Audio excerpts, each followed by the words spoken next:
आज की इस वीडियो में हम लोग बात करने वाले हैं इंडियन एजुकेशन सिस्टम के बारे में। जो करंटली हमारा इंडियन एजुकेशन सिस्टम चल रहा है उसके अंदर क्या क्या और किस किस जगह पर स्कैम हो रहा है बच्चों के साथ, स्टूडेंट के साथ और उन बच्चों के पेरेंट्स के साथ, उसके बारे में आज हम लोग इस वीडियो में बात करने वाले हैं। तो इस वीडियो को लास्ट तक जरूर देखना। India is the country who produce the highly number of engineers per year. जितनी स्विट्जरलैंड की पॉपुलेशन है ना, उससे ज़्यादा हमारा इंडिया हर साल इंजीनियर्स प्रोड्यूस करता है। और इनोवेशन और रिसर्च में स्विट्जरलैंड नंबर 1 पर है और हमारे इंडिया का नाम दूर दूर तक कहीं पर नहीं दिखाई देता। इंडिपेंडेंस के बाद से इंडिया ने 0% नोबल लॉरेट्स प्रोड्यूस किया है और अमेरिका 100% से आगे निकल चुका है।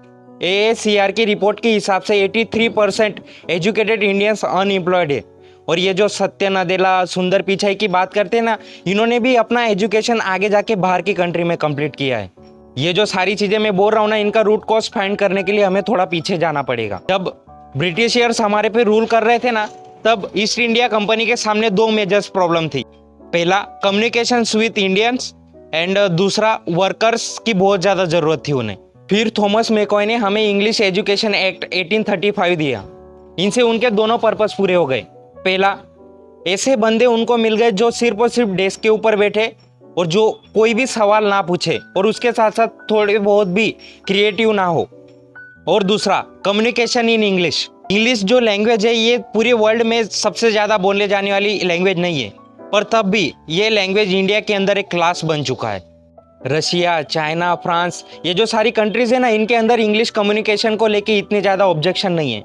और उसके दूसरी तरफ पुअर कम्युनिकेशन माना जाता है अगर आपको इंग्लिश थोड़ी सी भी नहीं आती तो। पर इसका असली मतलब ये है कि अगर आपको इंग्लिश नहीं आती तो आपको दूसरी कोई भाषा बोलनी आती है। पर इंडिया के अंदर इस चीज़ को अच्छी तरह से समझा नहीं जाता। 5 साल पुराना भी iOS आज आउटडेटेड माना जाता है, पर हमारा इतना पुराना एजुकेशन सिस्टम जो आज भी थोड़े बहुत मेजर चेंजेस के साथ ऐसे ही चल रहा है। और इंडियन एजुकेशन सिस्टम में रटने का बहुत ज़्यादा कॉम्पिटिशन है। जो सबसे ज़्यादा रट लेता है वो सबसे ज़्यादा मार्क्स भी लेके आता है, और जिसके अंदर असलियत में एबिलिटी है समझने की, वो ऐसे ही पीछे रह जाता है। अब 95% मार्क्स संस्कृत में आने के बावजूद भी कोई ठीक से संस्कृत नहीं बोल सकता, और बेसिक सी हिस्ट्री होने की बजाय मोटी मोटी किताबें हिस्ट्री की, जिसका कोई मतलब ही नहीं बनता। अगर आज की डेट में आपको कुछ भी जानना हो तो आप गूगल से तुरंत पता कर सकते हो, पर तब भी हिस्ट्री की बहुत सारी मोटी मोटी किताबें अभी भी हमारी इंडियन एजुकेशन सिस्टम में अवेलेबल हैं। क्यों? और ये जो गवर्नमेंट स्कूल में हर क्लास में इंग्लिश पढ़ाई जाती है, बच्चे 12-12 साल से इंग्लिश पढ़ रहे हैं, तब भी वो ठीक क्या अच्छे से इंग्लिश पढ़ तक नहीं सकते। तब भी बच्चों को इंग्लिश पढ़ाई जा रही है 12-12 साल से। और उसके अपोजिट 5 साल का बच्चा भी अच्छे से इंग्लिश बोल लेता है बिना किसी किताब और बिना किसी बुक के। क्यों? क्योंकि उसको वैसा एनवायरनमेंट मिलता है। a+b का whole square a² + b² + 2ab है, पर इसका रियल लाइफ में दूर दूर तक कोई लेना देना नहीं है।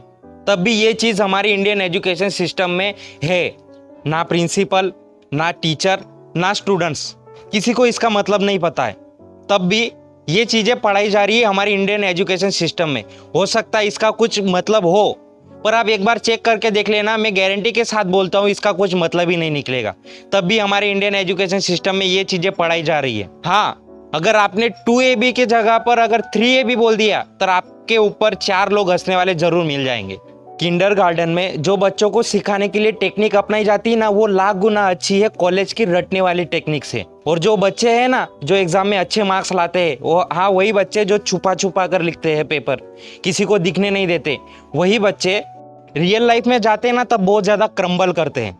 हर किसी को सेम सिलेबस, सेम चीज़ें सिखाई जा रही है बिना किसी एबिलिटी को चेक करे। और क्रिएटिविटी का तो दूर दूर तक कोई रिश्ता ही नहीं है इंडियन एजुकेशन सिस्टम के अंदर। फॉर एग्जाम्पल, आप बंदर और मछली को एक लाइन से रखो। बंदर से बोलो कि वो पानी में तैरे और मछली से बोलो कि वो पेड़ पर चढ़े। मछली पूरी जिंदगी भर ट्राई भी करेगी ना, तो भी वो पेड़ पर नहीं चढ़ पाएगी। और बंदर पूरी जिंदगी भर भी कोशिश करेगा, तभी भी वो पानी में बहुत अंदर तक तैर नहीं पाएगा। तो उनको ऐसा ही लगेगा ना कि उनकी जिंदगी कुछ काम की नहीं है। पर उनकी एबिलिटी को चेक करके अगर मछली को बोला जाए कि तू पानी के अंदर तैर और बंदर को बोला जाए कि तू पेड़ पर चढ़, वो एकदम राइट बात होगी। और द्रोणाचार्य ने पांडवों को उनकी एबिलिटी के हिसाब से सारी चीज़ें सिखाई थी, किसी को सेम चीज़ें नहीं सिखाई थी। और यार हमारे एजुकेशन सिस्टम में ज़्यादा ऑप्शंस भी नहीं है। सबसे ऊपर आता है साइंस, फिर उसके नीचे आता है कॉमर्स, और एकदम दूर दूर तक और एकदम नीचे तक आता है आर्ट्स। आर्ट्स लेने वाले बच्चे को तो एकदम गया गुजरा ही समझते हैं, क्योंकि हर माँ बाप को इंजीनियर और डॉक्टर ही चाहिए। मान लो अगर कोई कॉलेज वाले एक्स्ट्रा कोर्स या एक्स्ट्रा ऑप्शंस रख भी देते हैं तो माँ बाप उसके अंदर अपने बच्चे का एडमिशन ही नहीं करवाएंगे, क्योंकि वो कोर्स एकदम नया है। तो कॉलेज के तो सारे पैसे वेस्ट हो गए ना, तो कॉलेज कहाँ से ऑप्शंस क्रिएट करेगा। यहाँ पे गलती सिस्टम की है, क्योंकि सिस्टम को चेंज करने वाले लोग जो बैठे हैं ना, वो खुद अनएजुकेटेड हैं। वो कहाँ से सिस्टम को चेंज कर पाएंगे। और बचपन से ट्रेनिंग शुरू हो जाती है, माँ बाप भाई बहन और हमारे रिलेटिव्स सारे लोग यही चीज़ समझाते हैं कि अगर आपके मार्क्स नहीं आए, अगर आपकी नौकरी नहीं लगी तो आपकी पूरी ज़िंदगी बर्बाद है। और लाइफ की क्रिएटिविटी को तो हम साइड में रखते हैं, पर ये मार्क्स लाना और जॉब पाना आपका सपना बन जाता है। और ये सपना कब आपकी गांड में चला जाता है ना, आपको समझ में भी नहीं आता। अगर आपको जॉब मिल गई तो बहुत बढ़िया है, दूसरों को जेलस फील कराओगे, दूसरों को नीचा दिखाओगे। किसी भी बच्चे का एकदम छोटी सी उम्र में कोई सपना टूटता है ना, तब वो खुद ब खुद बहुत ज़्यादा सेल्फ डाउट में आ जाता है। जितना उसको दूसरे नीचा नहीं दिखाते ना, उससे ज़्यादा वो खुद अपने आप को नीचा मानने लगता है दूसरों से। आप किसी भी 4-5 सक्सेसफुल लोगों को ले लो, जिनको आप उनकी लाइफ में बहुत ज़्यादा सक्सेसफुल मानते हो और आप खुद उनके जैसी लाइफस्टाइल जीना चाहते हो।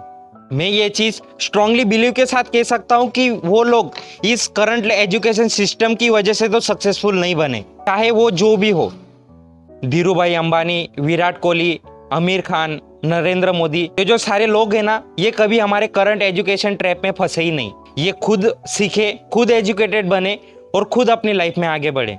अगर किसी कंपनी के सीईओ को कहा जाए ना कि वो अपने कंपनी के सारे डिपार्टमेंट्स में एक बार इंटरव्यू के लिए अप्लाई करें, तो इसकी कोई गारंटी नहीं है कि वो अपने कंपनी के सारे डिपार्टमेंट्स के इंटरव्यू निकाल लेगा। वो बहुत बार ऐसा भी होगा कि वो अपने कंपनी के इंटरव्यूज के लिए एलिजिबल भी नहीं होगा एजुकेशन के हिसाब से, तब भी वो पूरी कंपनी चला सकता है।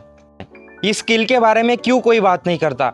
बच्चे अपनी ज़िंदगी का 25% स्कूल और कॉलेजेस के असाइनमेंट लिखने में ही निकाल देते हैं। क्यों एक्स्ट्रा स्किल, एक्स्ट्रा डेवलपमेंट के बारे में स्कूल और कॉलेजेस वाले बात नहीं करते। मेरे को एक बात बताओ, इंडियन एजुकेशन सिस्टम अगर इतना अच्छा ही है तो हमारे कंट्री के बड़े बड़े एक्टर और बड़े बड़े पॉलिटिशियंस क्यों अपने बच्चों को इस कंट्री में नहीं पढ़ाते, क्यों वो अपने बच्चों को बाहर के देशों में भेजते पढ़ाई करने के लिए।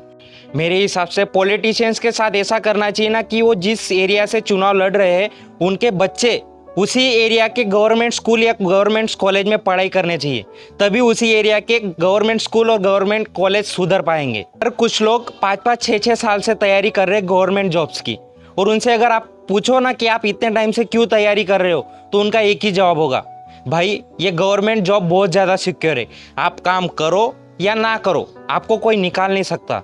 और ये जो सारी चीज़ें हैं ना, ये सारी काम चोरी वाली बातें हैं, और ये काम चोरी वाली बातें ही कॉलेजेस में और स्कूल में सिखाई जाती है बच्चों को, डायरेक्टली और इनडायरेक्टली। मैं आने वाले 10 सालों की तो बात ही नहीं कर रहा यार, आप 5 साल की बात पकड़ लो। जिस तरह से अभी एजुकेशन सिस्टम के अंदर जिस तरह से बच्चों को पढ़ाया जा रहा है ना, और जिस तरह की टेक्नोलॉजी अभी के टाइम में चल रही है, मेरे को नहीं लगता कि आने वाले 5 सालों के बाद आपने जो स्किल्स सीखी है वो उस टाइम पे रिलेवेंट भी होगी। Cloud computing, SEO, digital marketing, ये जो सारी स्किल्स है ये क्यों बच्चों को सिखाई नहीं जाती, क्यों बच्चों को उसी एजुकेशन ट्रैप में फंसाए रखना चाहते हैं। क्यों? सारे बच्चों को और हम लोगों को एजाइल होना पड़ेगा, हमें अपना माइंड खुला रखना पड़ेगा नई चीज़ें सीखने के लिए, क्रिएटिव माइंड यूज़ करना पड़ेगा आगे बढ़ने के लिए, तभी हमारा देश और हमारे देश के जितने भी बच्चे हैं वो आगे बढ़ पाएंगे। बस यार इस वीडियो को हम लोग यहीं पे ख़त्म करते हैं। मैं ऐसा नहीं बोल रहा कि हमारे पूरा एजुकेशन सिस्टम बहुत ज़्यादा वीक है, पर कुछ कुछ जगहों पर हमें सुधार करने की ज़रूरत है।